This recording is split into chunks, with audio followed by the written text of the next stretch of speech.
পুলিশের হাতে আর মারণাস্ত্র থাকবে না, তাদের কাছে থাকা মারণাস্ত্র জমা দিতে হবে, এমনটি জানিয়েছে স্বরাষ্ট্র উপদেষ্টা অবসরপ্রাপ্ত লেফটেন্যান্ট জেনারেল মোহাম্মদ জাহাঙ্গীর আলম চৌধুরী।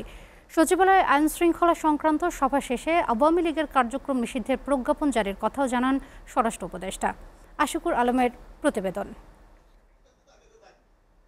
সচিবালয়ে আইন শৃঙ্খলা সংক্রান্ত উপদেষ্টা পরিষদ কমিটির সঙ্গে বৈঠকে বসেন স্বরাষ্ট্র উপদেষ্টা মোহাম্মদ জাহাঙ্গীর আলম চৌধুরী। বৈঠক শেষে উপদেষ্টা জানান, এখন থেকে অস্ত্র থাকবে শুধু আর্ম পুলিশ ব্যাটালিয়ন সদস্যদের হাতে। পুলিশের হাতে যেন আর কোনো মরণাস্ত্র না থাকে, এগুলি তাদের জমা দিয়ে দিতে হবে। কোনো মরণাস্ত্র পুলিশের হাতে থাকবে না, বাট এবি ব্যাটালিয়নের হাতে থাকবে। জাহাঙ্গীর আলম আরও বলেন, স্বরাষ্ট্র মন্ত্রণালয় সংক্রান্ত প্রধান উপদেষ্টার বিশেষ সহকারী মোহাম্মদ খোদাবক্স চৌধুরীর নেতৃত্বে সার্বিক বিষয়ে পর্যালোচনায় 5 সদস্যের কমিটি করা হয়েছে। প্রজ্ঞাপনে যে ধরনের ইনস্ট্রাকশন আছে আমরা ওই ধরনের মধ্যেই কাজ করব এবং আপনাদেরও অনুরোধ করব যেন আমরা ওই ধরনের ভাবে কাজ করে দিতে পারি।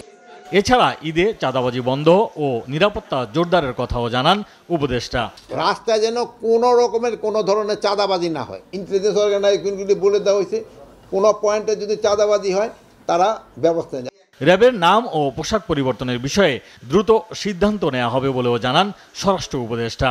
র্যাব এই পুনর্গঠন কিভাবে হবে, এটা এই নামে থাকবে কিনা, এই ড্রেস থাকবে কিনা, বা এই ফোর্স থাকবে কিনা, বা কিভাবে অর্গানাইজ হবে, এই জন্য আমরা একটা কমিটি করে দিয়ে দিচ্ছি। আশিকুল আলম, এসিটিভি, ঢাকা।